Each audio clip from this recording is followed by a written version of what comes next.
Salut la compagnie, c'est Jules Melon et aujourd'hui on se retrouve pour un petit podcast bonus sur un film sorti ce vendredi, non pas au cinéma mais sur Amazon Prime, Le Samaritain, ou en version originale Samaritan, réalisé par Julius Avery qui avait notamment fait Overlord, il faudra que je rattrape parce que je ne l'avais pas vu à l'époque, mais surtout on y retrouve au casting dans le rôle principal le grand Sylvester Stallone qui a plus de 76 ans, il me semble, a encore la pêche et la banane pour jouer dans un film, alors d'action oui, mais quelque peu de super-héros aussi. À ses côtés, le jeune Javon Walton, il y a également Pilou Aspect qui joue l'antagoniste comme il le fait souvent. Je ne vais pas aller plus loin dans le casting. Si, il y a également Moises Arias, que vous avez pu voir dans Monos il y a 2 ans. Tout ce beau monde est réuni dans un brûlot au postulat de départ assez simple, raconté du point de vue d'un jeune garçon de 13 ans, prénommé Sam, qui est un fan absolu d'un super-héros qui a disparu depuis quelques années, le fameux Samaritain, et qui découvre, comme par hasard, que son voisin, un homme assez âgé et solitaire, nommé Joe Smith, semble particulièrement fort et va même le défendre à un moment alors qu'il se fait un petit peu agresser par les voyous locaux. Et donc, il soupçonne très fortement que ce monsieur lambda pourrait bien être cette idole à ses yeux. Sauf qu'évidemment, Joe Smith ne va pas dire oui de suite, mais très vite on se rendra compte qu'il est fortement probable que cela soit le cas. Et vous rajoutez à ceci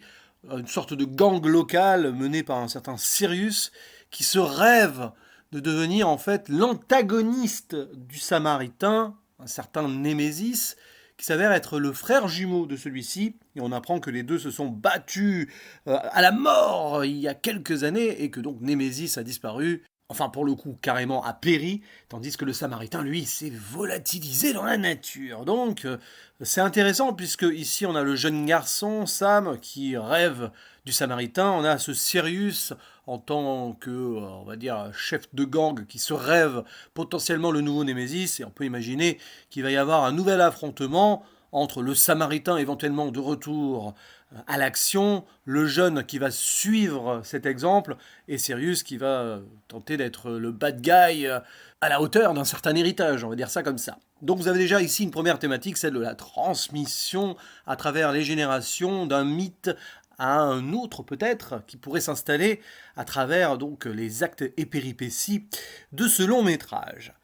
Que j'ai apprécié, mais disons que ça fait le boulot en tant qu'actionneur, en tant que fan service entre guillemets, mais pas du mauvais ici, sur donc la présence de Sylvester Stallone, qui porte clairement l'œuvre sur ses épaules et qui a toujours ce côté un peu philosophe, qui prend du recul sur les choses, ici évidemment vieillissant, qui fait le bilan d'une existence qu'il a plus ou moins reniée, donc forcément après cette tragédie, et une très belle relation avec le gamin. C'est plutôt grand-père, petit-enfant ici, pas vraiment père et fils. Et il y a des relents à certains instants de Rocky V, toute proportion gardée, puisque donc Joe Smith, alias le Samaritain, va entraîner le jeune Sam un petit peu à la boxe ou vite fait, puisqu'en plus d'ailleurs l'acteur est boxeur en vrai, hein, le petit. Et c'est vrai que c'est là où je parlais de fan service entre guillemets, un petit peu quand même, mais ça va, ça reste très léger et on rentre pas non plus dans certains poncifs. Non, ici on est plus dans une ambiance typée 90, je dirais, avec un grand final assez enflammé qui pourrait rappeler rapidement Terminator 2, notamment aussi dans le lien entre Sam et le Samaritain. C'est marrant ça, Sam, Samaritain, je sais pas si c'est fait exprès. Oui, on n'est pas forcément loin à certains moments de John Connor et du T-800, même si on est beaucoup moins sur l'humour aussi, ça c'est certain. C'est assez terre à terre d'ailleurs, c'est un film qui joue assez sur son ambiance sombre, avec un contexte social pas terrible, puisque le petit essaye d'aider sa mère, donc il est à 2 doigts de verser dans la criminalité, il veut faire des petits boulots pour le gang local, mais il ne se rend pas forcément compte, donc très vite, il est un petit peu pris à partie, notamment par sa petite taille et sa jeunesse, et c'est ainsi d'ailleurs que Joe Smith va l'aider, et que ça va, on va dire, décupler l'intrigue. Mais bon, celle-ci reste assez codée, Très prévisible aussi. Je ne vais pas faire de zone spoiler, mais disons qu'à un moment, il y a une petite révélation, ou du moins une complication vers la fin, qui est très facilement, on va dire, devinable. Je ne sais pas si le mot est dans le dictionnaire, mais peu importe, vous m'avez compris. Tant et si bien qu'on sent les grosses ficelles et que quand le moment arrive, on est là en se disant «Ah bon? Ah tiens donc, je ne m'en doutais pas un seul instant». Bon, ce n'est pas dramatique, puisque l'effet quand même marche sur l'instant, mais peut-être qu'il aurait fallu éviter toute la séquence d'introduction flashback pour trop installer l'histoire et plutôt essayer de nous l'amener petit à petit. Même si esthétiquement c'est plutôt bien pensé, avec une forme d'animation. Alors je ne sais pas si c'est de la rotoscopie, peut-être que je manque un peu de termes techniques à ce niveau-là, vous pourrez me corriger éventuellement en commentaire, mais visuellement c'est assez emballant dès les premières secondes, bien que sur le plan narratif ce soit un petit peu dans certains poncifs. Alors certes ça fait un peu comics aussi, je ne crois pas que l'histoire de base en soit à vérifier, mais oui, c'est peut-être aussi pour rendre hommage à ce médium qui a donné tant de belles adaptations à l'écran au niveau des super-héros. D'ailleurs, sur ce plan, le film ne va pas forcément très loin, mais au moins ça a le mérite d'être différent des super-productions qu'on peut avoir depuis quelques années. On est plus dans l'intimiste ici, dans un huis clos de quartier local. N'allez pas vous attendre à de grandes scènes très spectaculaires, si ce n'est vers la fin, mais bon, on sent que les CGI ont été limités par un budget qui ne devait pas être conséquent. Après, je crois que le film a quand même eu quelques soucis de production aussi, mais plutôt sur le tournage, puisqu'il a été interrompu par le Covid à un moment, et qu'on sent que le garçon